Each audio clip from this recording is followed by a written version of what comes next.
BJP राष्ट्रीय स्तर पर अपनी 11 साल की उपलब्धियों को संकल्प से सिद्धि अभियान के तहत जनता के बीच लेकर जा रही है और इसी अभियान के तहत हरियाणा के हिसार पहुंचे हरियाणा बीजेपी सह प्रभारी सुरेंद्र नागर। हिसार में सुरेंद्र नागर से खास बातचीत की है total news associate editor doctor Mahesh Kumar ने। क्या कुछ कहा है उन्होंने, चलिए सुनते हैं।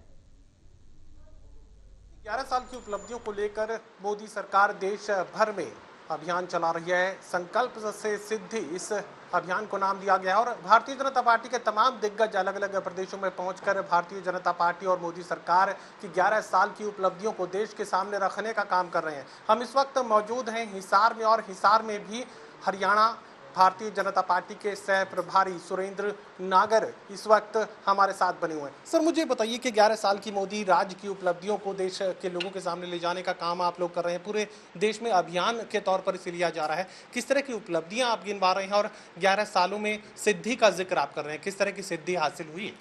देखिए, पिछले 11 वर्षों में 11 वर्ष प्रधानमंत्री जी को इस देश का नेतृत्व करते हो गए और इसी को लेकर पिछले 11 वर्षों में जो हमारी उपलब्धियां हैं, सेवा, सुशासन और गरीब कल्याण, 3 महत्वपूर्ण चीज़ें हैं जिस पे पिछले 11 वर्षों में हमने काम किया है। और आने वाले वर्ष 2047 जो भी 22 वर्ष बचेंगे, उसमें विकसित भारत का जो रोड मैप माननीय प्रधानमंत्री जी ने बनाया है, 11 वर्ष ये और आने वाले 2047 के बचे हुए वर्षों के लिए विकसित भारत की जो योजना है, उसको लेकर प्रधानमंत्री जी ने जो पिछले 11 वर्षों में काम किए हैं और आने वाले 47 तक जो काम करने हैं, उनको लेकर, उन उपलब्धियों को लेकर हम आज हम प्रेस पूरे प्रदेश में, देश में हम लोग जा रहे हैं, प्रेस कॉन्फ्रेंस कर रहे हैं, जनता से संपर्क करने का काम कर रहे हैं। बड़े, अगर मैं पिछले 11 वर्षों की अगर बात करूँ तो पिछले 11 वर्षों में 2014 से आपने देखा होगा, 2014 से पहले इस देश में जो स्थिति थी, खास तौर से सबसे बड़ी चुनौती इस देश को थी करप्शन, भ्रष्टाचार। हर तरफ अगर आप देखें, मुझे तो लोकसभा में रहने का भी मौका मिला 9 से 14 में। उस सत्र में मेरा अपना व्यक्तिगत अनुभव ये रहा कि पूरा हमारा 5 वर्ष केवल भ्रष्टाचार, इस देश में भ्रष्टाचार की चर्चा में निकल गए। चाहे कोयला घोटाला हो, राष्ट्रमंडल घोटाला हो, केवल घोटालों की चर्चा होती। इस देश में एक निराशा थी, आम जनता में भी एक निराशा का भाव था कि शायद हमारा देश इस भ्रष्टाचार से कब छुटकारा मिलेगा। सौभाग्य से इस देश की जनता ने नरेंद्र मोदी जी को 2014 में इस देश का प्रधानमंत्री बनाया और 2014 के बाद नरेंद्र मोदी जी ने जनता से वादा किया था कि हम भ्रष्टाचार मुक्त शासन देने का काम करेंगे और उस विश्वास पर नरेंद्र मोदी जी खरे उतरे। और इन 11 वर्षों में मुझे आज कहते हुए गर्व है कि इन 11 वर्षों में मोदी सरकार पर भ्रष्टाचार का एक भी आरोप नहीं लगा है।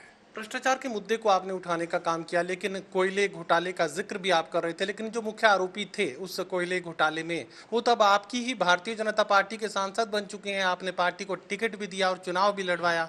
अब भारतीय जनता पार्टी में है कोयला घोटाले के मुख्य आरोपी। देखिए, कोयला घोटाले का कोई मुख्य आरोपी भारतीय जनता पार्टी में नहीं है।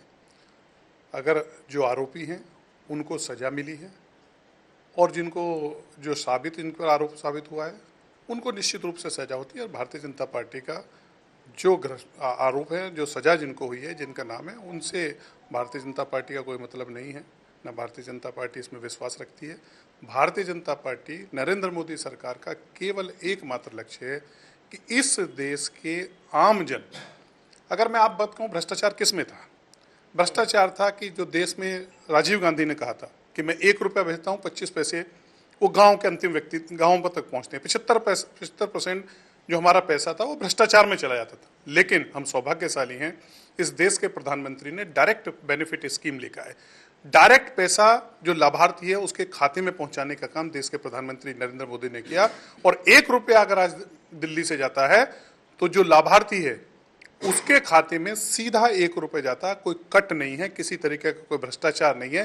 ये आम व्यक्ति के जीवन से भ्रष्टाचार की जो कड़ी थी उसको दूर करने का काम नरेंद्र मोदी जी ने किया है। 11 साल की उपलब्धियों का जिक्र आप कर रहे हैं, तो क्या चुनौतियों का जिक्र भी आप देश के सामने करेंगे? निश्चित रूप से हमें चुनौती है। विकसित भारत जो है वो एक हमारे लिए चुनौती है, लेकिन उस चुनौती को स्वीकार करने का साहस, अगर विजन देखें आप, आज राजनीतिक लंबे समय से देश को आज़ाद हुए 75 वर्ष से ज़्यादा हो गए, लेकिन हम सौभाग्यशाली हैं, इस देश को नरेंद्र मोदी जैसे प्रधानमंत्री मिला है, जो अपने रहते हुए यहाँ हमारे दुर्भाग्य से लंबे समय इस देश में एक बड़ी परेशानी रही कि हमें चाहे प्रधानमंत्री हों चाहे मुख्यमंत्री हों, वो विजन की एक कमी रही इस देश में। नरेंद्र मोदी वो प्रधानमंत्री हैं जो 20 साल आगे की सोच रखते हैं कि 20 साल बाद भारत कैसा भारत होगा, उसकी एक कल्पना परिकल्पना और उस पर रोड मैप बनाने का काम अगर किसी ने किया है और चुनौती के रूप में उसे स्वीकार किया है तो नरेंद्र मोदी जी ने किया है। और मुझे विश्वास है जो रोड मैप उन्होंने बनाया है निश्चित रूप में 2047 में विकसित भारत होगा, भारत विकसित देशों की श्रेणी में खड़ा होगा। ये नरेंद्र मोदी ने इसे चुनौती के रूप में स्वीकार किया और देश इसमें सफल होगा। चलिए, विकसित भारत का जिक्र यहाँ पर किया जा रहा है। 2047 का लक्ष्य रखा गया और भारतीय जनता पार्टी 11 सालों की तमाम उपलब्धियों को अब देश के लोगों के सामने लाने जा रही है। सहयोगी कमल के साथ doctor Mahesh Kumar, total news, Hisar.